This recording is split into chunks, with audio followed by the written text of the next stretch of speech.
Walid a fui la guerre en Syrie et s'est réfugié dans le camp de Shatila à Beyrouth.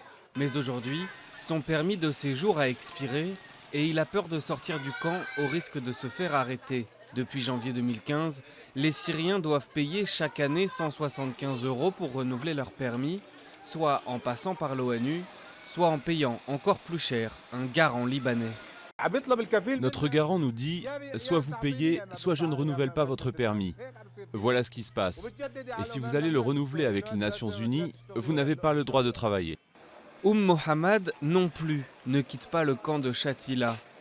Comme le Liban n'a pas signé la Convention sur les réfugiés de 1951, il ne donne pas ce statut aux Syriens.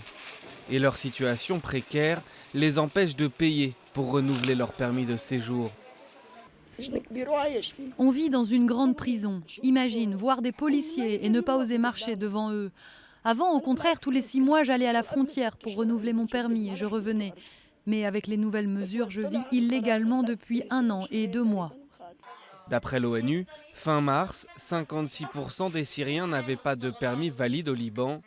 Pour radier, il est tout simplement devenu impossible de payer. Mon mari travaille avec les orphelins. Il gagne 300 € par mois. C'est juste assez pour le loyer, pour la nourriture. J'ai 2 enfants. Comment pourrais-je payer 175 € pour lui, 175 € pour moi, en plus du garant? On ne peut pas. Avec 1,1 million de Syriens pour 4 millions d'habitants, le Liban connaît la plus forte concentration de réfugiés au monde.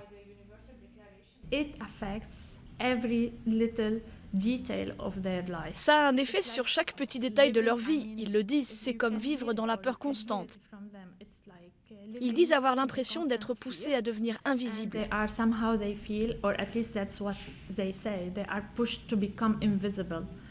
D'après les autorités libanaises, ces mesures visaient au contraire à faciliter l'obtention des titres de séjour. Mais pour l'instant, elles encouragent surtout les réfugiés à rester cachés dans les camps où la police ne met jamais les pieds.